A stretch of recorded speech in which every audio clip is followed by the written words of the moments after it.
is it. The sky's the limit.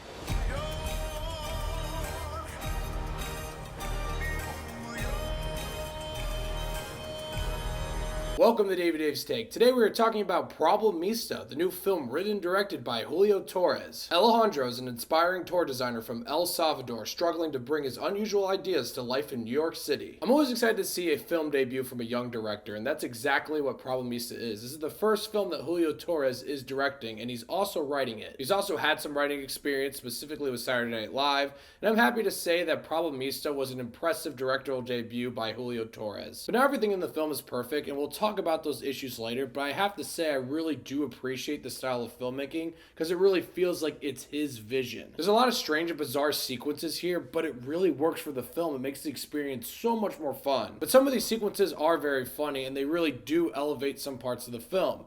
Now, I will say, some of these sequences don't always work. There are parts where it does feel like the sequences are forcing the comedy a little bit. But I digress because I do like when directors try weird shit, and I think for the most part it works here. And the sequences really work for the story, and I thought the story was really fun because it feels like it's really personal to Julio Torres. The story feels like it has a statement on capitalism and immigration and how our country deals with it and some of the bullshit people have to go through, where I feel like it really strikes those tones pretty well between the comedy and some of the stuff that feels a little more heavy because it's actually real. Like, this whole entire film feels like a fantasy tale, but at the same time, it feels like a real story about a real person. And that's why the film and a lot of the filmmaking here by Julio Torres really works. I also really liked his performance. I thought it was very funny, and you really root for this guy. You really understand what he's trying to do. You really understand when he's down on his luck and shit's just not going for him. And you really feel for the guy, and you just want him to prove everyone wrong and just be happy. That's all you want for this guy. You just want him to be happy.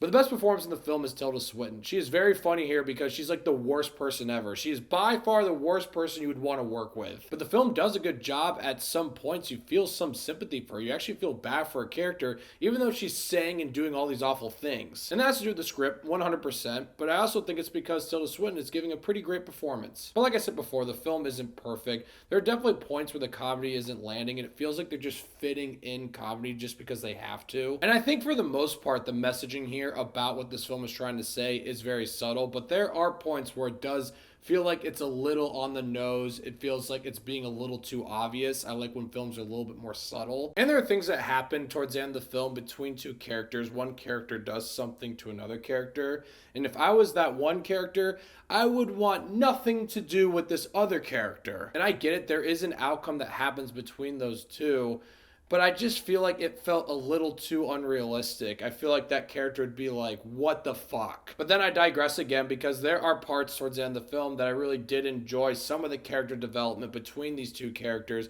and some of the things that they do because it does feel a little bit earned. But it's obviously hard to talk about it without spoilers, but there's just certain things that happen. I'm like, I don't believe that that person would ever want to talk to that person again. But in the end, I had a pretty solid time with Problemista. I think it's an impressive directorial debut by Julio Torres, a film that has its own style with some really fun sequences, some fun performances, and a film that's trying to actually say something. So that's something you can appreciate. I'm going to give Problemista 7 Davey Daves.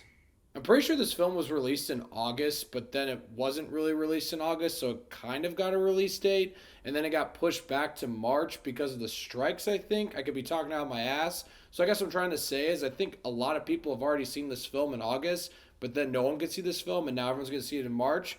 So I'm curious to hear what people think about this film. So, Problemista, let me know what you guys thought of it once you've seen it. I'm curious to hear, and thank you so much for watching. Click here to see more of Davy's Takes.